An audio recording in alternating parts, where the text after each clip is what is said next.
Well, hello everybody, and thank you for joining us on the We Are TechBritannia show, and so podcast and video. And I'm delighted to be joined here today by Mark Hinton, who is the Chief Technology Officer for Lucida Medical. Hello, Mark. Nice of you to join us. Hello, it's very nice of you to have me here. Thank you. Fantastic. Well, perhaps you could give us a bit of an insight into what Lucida is, what it's doing, and also what your role is and your background. Could you maybe kick off with a little high-level view of what Lucida Medical is all about? Absolutely. So we're a Cambridge-based startup using artificial intelligence, and our focus is on medical imaging, and in particular MRI. So it's where you get pictures of that kind of like the inside of your body in 3D. We take those images and we use the latest machine learning models to identify and assess potential cancers in a patient. Mm-hmm. And we use that to support radiologists so they are better at detecting the cancers potentially, and it just gives them more information to understand how serious the cancer is and what the next stages should be. That's essentially what we do. So we have a team of very smart machine learning engineers. My role as the Chief Technology Officer is apparently to look after them and keep them doing the right things. We are a young company, so most of us, we've grown very fast. We're now about 10 or 12 people. At the beginning of the year, we were one person. Wow. And so we've grown very fast. We have got our software approved, so it can be used in clinical practice. And we have partnered with GE. They have an Accelerator program helping startup companies, AI companies in the healthcare sector to integrate into hospitals and clinics. So we're working closely with them, and they're supporting us in how to do the integration, because it's, as you might expect, it's a hard task to create a very smart piece of software that can do things that a radiologist does, and it will help a radiologist do some of those things faster or better. And then it's a whole other thing to be able to make it usable, to be able to put it into the hospital, that the radiologist can have access to it, the radiologist knows how to use it, all of these things. And that's where we are partnering with GE to build that part of the technology. Now we've built the core part, which does the clever stuff. And then we have to do the other really clever stuff. Fantastic. Well, that sounds like quite a fantastic challenge for a CTO. So yes, you've been with the company for 5 months, and obviously your background is in technology, in imaging. Perhaps you could just give a little bit of an overview of how you've got to be at Lucida, and then we can look at how things will be moving forward, and perhaps a little bit more about how things are going on the Accelerator and what you're picking up from that. Absolutely, yes. Yes, as you said, my background is in technology. I'm actually a physicist and a mathematician originally from academic days. I've been around a long time. So I've worked in multiple industries.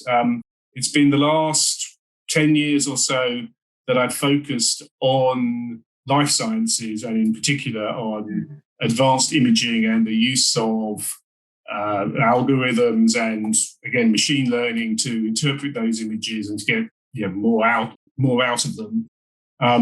So that's helped to bring me to Lucida, because I would be one of the kind of few CTOs that already understands how MRI works, that understands, or to a certain extent, that has worked with imaging, that has worked with machine learning, and has also just worked on general enterprise level software using the latest technologies. So I've applied my skills in the past in investment banking, in transport logistics, in aerospace. So I can bring experience from outside, which is always useful, I think, to get understand the way the same sorts of problems might have been solved in a different industry in the past, and bring that to bear now. So that's what's brought me here. That's why I think I can do a good job. And of course, it's about growth. And I have a background in startups as well, been helped to take startups from conception through to exit in both life sciences and again in other industries. So it's a broad brush that I bring, but hopefully also with the people and management skills to build a young team very quickly. We have a very young, diverse team. The only things they have in common really are that they have this passion for technology, machine learning, for clinical advances. Well, also a challenging time to be building that team as well, because I should imagine you've not had an opportunity to spend any time together. Diversity is important, I think, within this kind of environment, particularly because you need those different viewpoints to work on stuff like this. Yes, yeah. I mean, it's possible. Yeah. I mean, the current state of technology, such as we're using now, has obviously been absolutely essential to do anything. We do miss the opportunity. Well, I say we miss. I think we know that we miss the opportunities to be together in one place, with flip charts and post-it notes to really brainstorm the designs and algorithms. I would say we've never actually done that in this team. So there are. Actually, I have physically met pretty much everybody, but from March when I started until the last couple of weeks, yes, people I get to know people very intimately on Zoom and Teams, but not physically met. In fact, I started my position when I was in Brazil. So from the first 6 weeks or so, I was working from Rio and from the northeast of Brazil. So we can do it. I noticed that on your LinkedIn profile, so I wasn't sure whether that you were actually based in the UK working on that type of stuff. So, but I mean, that's the way things are going, and there are lots of people in reality. We all know now that you can still be incredibly effective without being anywhere. Yes. Yeah. Although I think we are about ready, aside from all trying to gather for football matches. Also looking to spend more time together to bring that social interaction back into things. So you guys must be looking forward to doing that at some stage, to bring people together. Yeah, I think every company has to work out, or every organisation is working out how to do that. As are we. I hope we don't. Yeah, I don't think we will have everybody in the office every day ever. We will always have an element of remote working now. I mean, if anything good has come out of these last 15 to 18 months, it has been that we've demonstrated beyond doubt that you can work remotely. You don't need to be at your desk in the office to be productive. You can be at your desk in your kitchen or dining room or spare bedroom and be productive. Yeah. That's been proven beyond doubt now, I think. Yeah, and it's obviously brought some benefits from a work-life balance perspective for a lot of people. Although I think everybody is kind of keen to get back in a little more, perhaps. So so a hybrid seems to be the direction. I think a hybrid thing depends a bit upon what your commute is like. If you live close to the office, I probably wouldn't want to come in a couple of times to the office if I was in Cambridge. Not quite, yes. It was it would be a bit of a trek. Wouldn't be. Yeah, you'd be complaining. Although you catch up on a lot of reading, I guess, on the plane. But there we go. Yes, indeed. So you're focused on MRI imaging. You're focused on obviously both the diagnostics and obviously looking at the progress of treatment and hopefully that treatment being successful from an MRI perspective. Are there any particular cancers that you're focused on? I mean, does that make a difference to the AI? How does that all fit together? Yeah, so our first product is focused on prostate cancer. Mm-hmm. So it takes prostate images, again, obviously, and processes those. We are working on other cancers as we launched that one, then our development program is looking at other cancers, and in particular, we're looking at a thing that's called whole body MRI, and it's actually imaging from kind of about the base of the neck down to the thighs kind of thing. So you get an image of the whole body, and then you can look to identify cancers in the lungs, liver, kidney, pancreas, and also in bones. Quite a lot of cancers spread from the organ to the bone, and you get bone metastases, as they're called, and they're quite hard to pick up in MRI, but we're working on doing that. So that's very exciting for us, because that could be a whole body screening MRI that people could have, whatever, once a year, or when they get to a certain age, and a certain age trigger points, just go and have it. It would take 30 minutes. There's no radiation associated with it or anything, and then you get an analysis of all the organs that are most likely and to get to become cancerous. And the key thing here, of course, is that the earlier that anything like this is detected, the much greater chance of survival and full remission is. Yeah. So that would be a great. It's not that we haven't got that yet. I've stressed that, but that's something that we're working towards, and that would be one of the visions of the company long term would be to be able to offer that kind of a service. And that aspiration obviously has to be important. I think one of the things that I know personally I was involved with was Bites for Heroes, which was in the early part of the pandemic, when we were looking at tech supporting the NHS and doing a bit more than a clap on a Thursday evening. And we did some work with Royal Marsden around that whole, element of that. And certainly we were seeing that there was, I'm not saying that the Royal Marsden was saying this specifically, but I think the general understanding is anything of the scale of a pandemic is going to impact all other aspects of treatment and diagnosis. So anything that we can do right now to help speed up that process from, identifying an issue right through to ensuring that you can spot whether things are working or, hopefully working or not, the better. So you're starting with prostate cancer. Obviously, that's a big theme in the tech industry. On a personal note, because obviously we still are, even though you talked about diverse teams, there is shall we say, a bit of a slant towards gentlemen being part of the tech environment. So obviously it's important on that level as well. I personally have been impacted. My father died of pancreatic cancer, and unfortunately by the time they were aware, it was way too late for him, and it's a long time ago. But anything that people can see that will have a positive impact, and basically what you're saying is, AI is not here to replace what's happening in the radiology department right now, but is to augment and stand alongside what's happening there. Absolutely. I mean, I think it's very much, it's a bit of an old phrase, but it's a balanced scorecard assessment, I think, in the way that the technology impacts. There were some hard, there's some hard financial things. If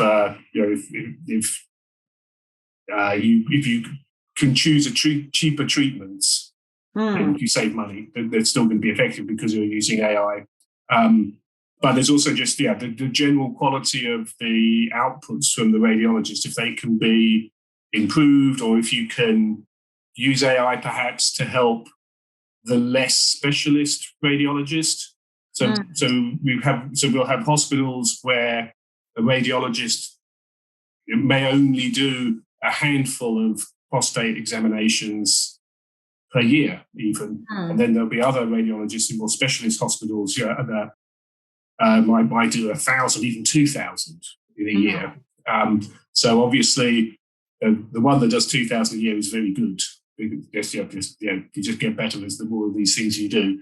And the one who only does a small number, they might not be quite so good. Then if technology like ours can help them to raise the quality of the reports that they produce and the findings that they get, then that's a very cool part of how technology can help. But definitely, we're we're a decision support system rather than a decision making system. Yeah. It's going to be a long time before you go for an MRI scan, and either with our software or any of our competitors, automatically without a radiologist looking at it or without an oncologist looking at it, you'll get a message saying you're due for this treatment because of the results of your scan. That's a long way away, and hopefully, actually, may never happen. Yeah. So it's more, it's definitely supporting the radiologist, making their life easier.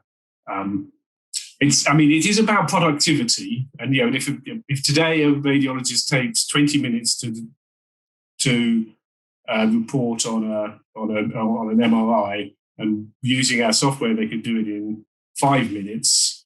That obviously sounds good, and it actually is good, but from the poor radiologist's point of view, he may just be asked to do 4 times as many reports as he currently does, because ultimately trying to reduce the number of radiologists, which might be a good thing if we actually have a big shortage of it, but simply churning out more reports without improving the quality, without having good quality control checks, I don't think it's actually a great help. But producing better reports in the same time period or a bit less, I think that starts to add up to a lot of savings. Or if it frees the radiologist up to do other things.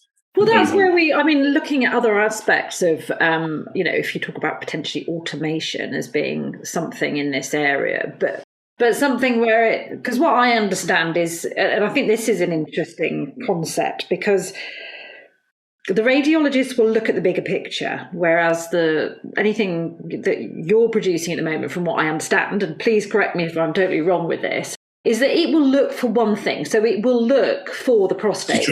Yeah, set for example, and it will go, put all the things together and go, right, that's an issue that needs to be looked at, because effectively it's like alerting people. But all of these things, as you say, particularly I would have thought with the complexity of this sort of like from neck to thigh, there's a lot of information that you're going to be looking for there, and particularly with something like that, there is going to be a need for that human element very clearly to look at all aspects in the diagnosis and the wider landscape. I'm afraid I'm a bit of a fan of house, and we all know that part of the problem with diagnosis is that you always assume that it's one thing that's wrong. As soon as there's another thing wrong, he was always very good at looking at the bigger picture and going, yes, you've got all these weird symptoms because you've actually got 2 different things that are causing the problem. So, and that's life. It isn't just please take a ticket for your illness. Exactly. Whatever you get, and that hopefully is the minimum amount, and nothing, ideally. But obviously, we want to ensure that type of engagement with the medical profession gives the medical profession the best chance of diagnosing you as a human being, not just as one particular illness or condition. Exactly. Yes.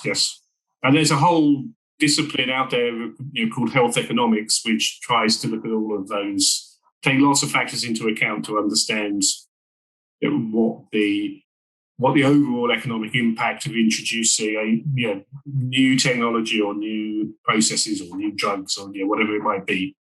So not just how much does it cost per patient, but everything that comes out of that, both money saving and societal. Yeah, exactly. If we have healthy, happy individuals, we should be a more productive nation, or at least they always say that if you're happier, that you're a bit more productive. So I don't know. I like to think that's the truth. I don't want to be miserable and very productive. I'm sure it is. Yeah, absolutely. Please send me some statistics that actually say that. Right. I can imagine there might have been a bit of a lack of productivity earlier today after people had a few more beers after the football match last night. Oh, yeah, well, I'm alcohol-free at the moment, so it definitely wasn't me, but I was in a pub last night, and I have to say, yes, there was a lot of happiness, shall we say, sloshing around in beer glasses at the time, and a lot of running around as the. Although I was very happy, I did predict the score. I did say that Denmark would score twice and England once. Of course, but I didn't realise Denmark. You got it exactly the wrong way round. No, I didn't, because Denmark did score our first goal. Oh, well, that is true. Yes, all right. Okay, it wasn't own goal. Yes. Okay. Sterling did do a good impression of making it look like it was him. In fairness, but you're doing a great job, lads. Keep up the good work. So we've just time-stamped ourselves to when we're recording this. I'm not sure we'll turn it around. Hopefully, we're still smiling when we're thinking about football. So we've looked obviously at this, the medical side of things, and you mentioned very briefly earlier that you guys, first of all, that you've come on board and there's been the team has grown hugely. I mean, exponentially from 1 to 12 in less than around 6 months. That's huge. Obviously, getting onto an accelerator program. I believe it's the Edison Accelerator program run by GE. Yes, and obviously, that's right, yes. Are big in imaging, so hence there being a great fit. So tell us a little bit about the support that you're getting, because I did go and have a little snoop, and you've talked about the technical element of it, but obviously it's exposure to GE's client base as well, which is going to hopefully so. Yes. So so we in terms of practical support, they have programs we can join and are part of around defining the market, whole marketing processes, sales. So that's useful. I mean, I have some experience in this, but you can never know too much. Yes, and we will be trialing the software. It's demonstrating the integration with hospital systems through them, working with them. So they provide they provide the plumbing, as it were, into the hospital systems, and we provide the AI solution and generate the reports to be sent back. So that goes on during the program, and we'll demonstrate the technical feasibility of that part. But then that also puts us in touch with the hospitals that we're working with, the GE are working with. So we're talking to radiologists there. We're talking to their project managers. So we've got that introduction to a very significant NHS trust, and it will be a showcase for us so our hospitals can see how it will integrate, what they need to do, what they get out of it, and hopefully, at the end of that, we've got a case study that we can demonstrate to people. They can see how well that's performing, and that supports us with other work we're doing around further validation of the software. So getting more and more real world cases that we can process and with historic data in effect that we can compare with what the actual outcome was. So we're actually trying to predict the cancer, or basically trying to predict the cancer and at what stage it is just from the images, rather than having to do a biopsy, which is so the imaging is not intrusive. The biopsy, obviously, a needle goes into you and some tissue is removed. So it's much better for the patient not to have the biopsy, and the biopsy is expensive. So it all dovetails together. Send it to a lab, somebody's then got to look at it in the lab, whereas this can be effectively instantaneous, couldn't it? Pretty much, yes. I mean, at least in a few seconds, which is pretty much instantaneous. That would do for me. That's instant.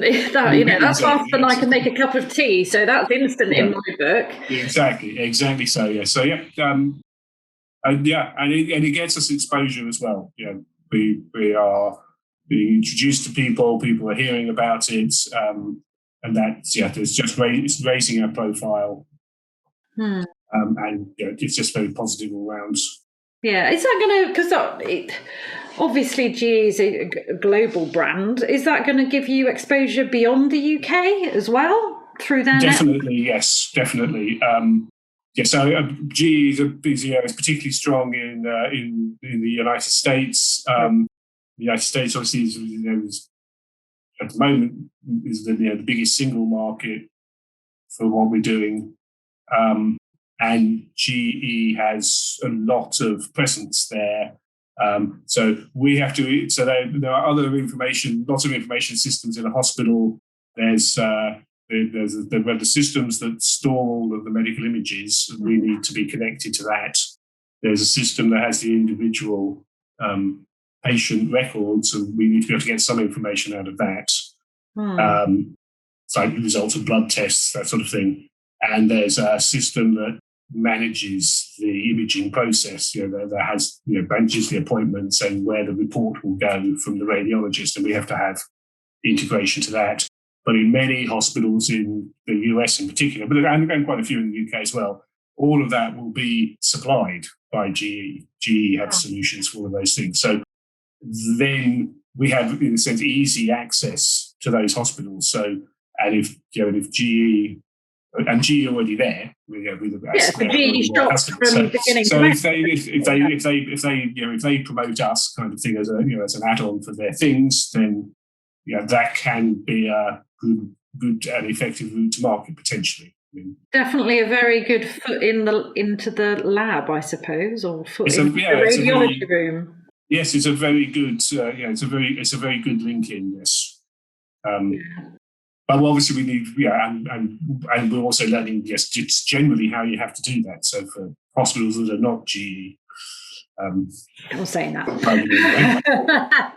So how long will you be on the programme for? How long does it run for?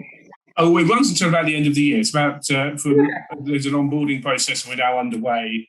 We're fully functional it's about 6 months. I think it is, yeah.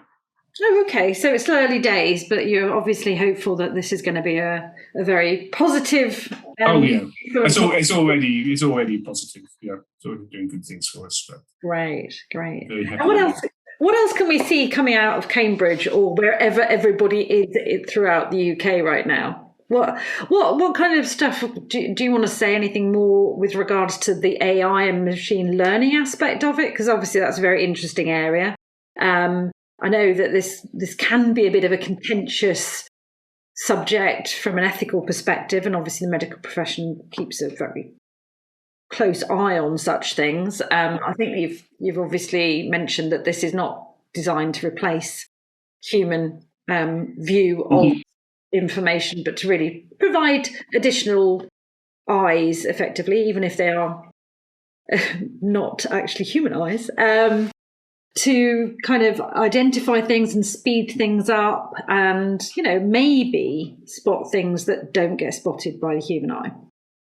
Yeah, I think so as a backup, kind of. We have a vast amount of data being collected, and it's been historically collected, and the process is being gone through to really understand that data, to make it accessible to research companies, to companies like ourselves, but in a correct way. So to comply with ethical considerations, to comply with GDPR, to make sure to have the data with informed consent. And of course, we know there are some political things going on at the moment around GPs' data and whether you have to opt out of that data being potentially used or not. But that's a short-term sort of moral political challenge. Obviously, we don't really have anything to do with specifically. But those will be overcome, and then we're going to see more and more data available, and then the use of machine learning to look across that data. There's a phrase multi-omics, to look across all of the data, the genomic data, the radiomic data, so data taken from images. But there's other omics. There's within the thing proteomics, where you're looking at what proteins your body produces, that kind of stuff. And this becomes a vast amount of diverse data, different dimensions on the data that you can glean different pieces. You can get different conclusions from. It's being used a lot now to combine, definitely, genetic data, genomics with imaging data in all sorts of diseases, and not just the cancers that we're looking at, but across, neurodegenerative diseases, dementia, MS, across arthritis, for instance, and some of the rare but terrible diseases, like muscular dystrophy. So that the potential is there to have this much, much bigger picture and understanding of the disease mechanism and the precursors to the disease becoming apparent, so that we can screen people very, very early across a whole range of diseases. Right. Yeah. And also perhaps you can address those diseases without expensive treatments, simply by lifestyle, potentially. If you're very prone to a particular, if you're prone to arthritis, then maybe you just make sure that you have a health. Just make sure. Maybe part of it is to make sure you have a healthier diet with lots of olive oil and oily fish and lots of fresh vegetables, and you avoid you really, even more than normal people should, avoid the processed foods and high salt and sugar content foods, which might well help. So there's a whole way in which we can help society, to understand where everybody's at and what's the best thing to do. And of course, that covers that comes with great risk as well. I mean, one of the things in particular, of course, if you're in a health insurance-led country, then knowledge about your genetic disposition or what the imaging says about your likelihood of contracting certain diseases going forward kind of smashes your health insurance premium if you're not careful, if that's allowed. So there's a lot of moral stuff that needs to be worked on. Well, I don't like that last bit. I think that there will probably be some things stepping in to say, sorry, that's just an indicator for me, and if I'm addressing it, then it's not really relevant from a health insurer's perspective. Not that I'm concerned myself, but goodness knows what comes up on my early warning system. We'll have to see. I mean, it's but it needs to be thought about as we go through these things. Exactly. But it does sound like the whole AI and machine learning element could be really very instrumental into accelerating the preventative versus the having to deal with once you have those diseases, which obviously would be great for the individuals involved to make good choices, informed choices, I think is probably a better way of doing it. Saying you're about to hit your threshold for this, you might want to steer things in this particular direction to remove that issue somewhat from the likelihood of you being impacted severely by it. Yeah, I mean, and I think even just being able to put people onto some kind of surveillance. So already we have programs where certain people, often because of family history, will have MRIs or we'll have mammograms on a regular basis. But with machine learning, this kind of data, you could target those people much better. So you would not have to have so many people on some kind of active screening program, which would save money. But those ones that were on the program, you would catch early and have a much better options for treatment and much cheaper for treatment. And much better success rate, basically. Yeah, basically it's a better success rate, yes. Yeah. Which is, I'm sure, from most people's perspective, if that's going to be, unfortunately, the way that the dice land, they would prefer to know that that's actually an issue. I guess so, yes. Well, yeah, ultimately, I guess. Anything else that you'd like to share about the overall, not just what you guys are doing, but perhaps the bigger picture with AI and machine learning in the medical profession, or just generally in life? Well, I've got an expert in this area, I'm going to pick your brains. Well, I think we're seeing some trends, and I think there's a couple of breakthroughs that will happen at some point in the not too distant future. I mean, the trend is that we are now a data-driven economy, data-driven society. So there's more and more data, and it's going to be applied in more and more ways, and different machine learning models will emerge to deal with different types of data. There's a whole bunch of stuff has emerged with image processing. Medical imaging has driven a lot. Driverless vehicles have driven a lot in terms of image processing, image recognition, image tracking. There's a big overlap in terms of the core algorithms.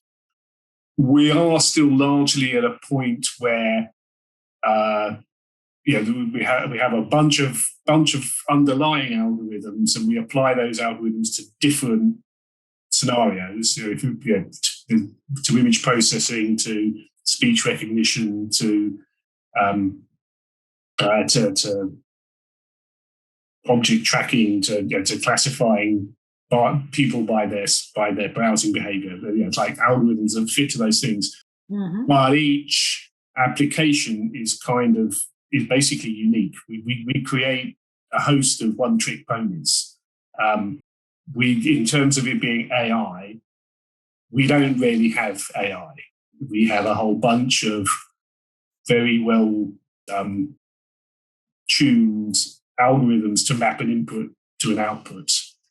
We haven't got a generalized model yet, but I think that is something that will come along at some point, or a more generalized model, and that will be a much more powerful,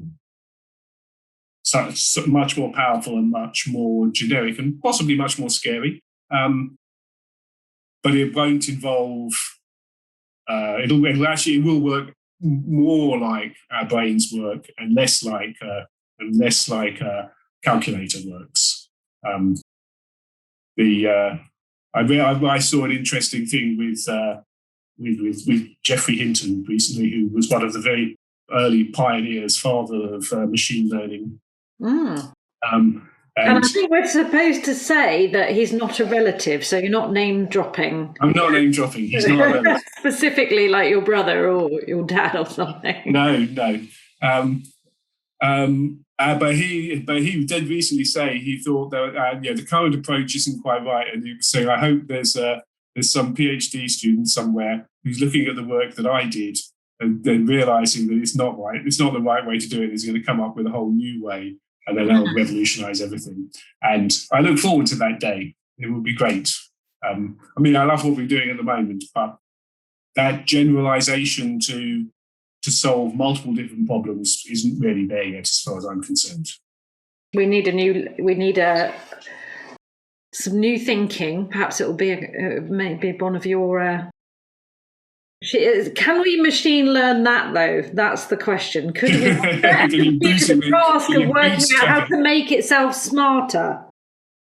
It's an interesting question. Well, sort of. Would it explode thinking about that? Because it would be like, oh no, that's just too much to think about. Sorry, I can't do it. I don't know. Well, Google did a thing, Google Go, where they trained the machine to play Go, the game with the squares and the counters, against. They used lots of human matches, the outcomes of lots of human matches to train it, and then it beat the number one Go player in the world over a series of matches.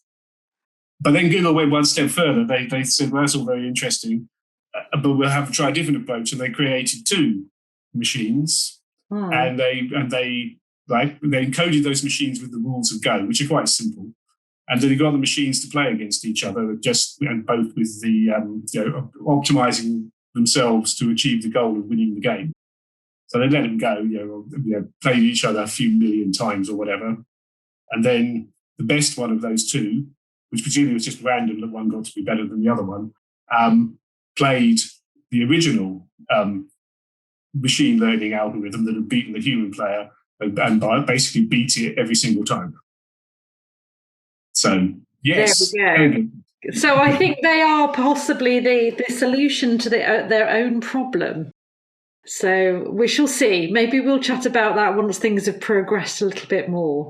So obviously Cambridge, we're going to be hearing a lot more about what you're doing and hearing a lot more about hopefully, yeah, some of the progress that's being made in a very important area of the medical profession. So I'd like to say thank you very much to Mark Hinton, who's the CTO at Lucida Medical. Thank you for joining us. It's been an absolute pleasure. Thank you so much. No problem. And thank you all for listening and watching to We Are TechBritannia, the podcast that looks at what's happening in technology and biotech in the UK. You can follow us on Twitter at TechBritannia and also find us on LinkedIn, and online we're at www.techbritannia.co.uk.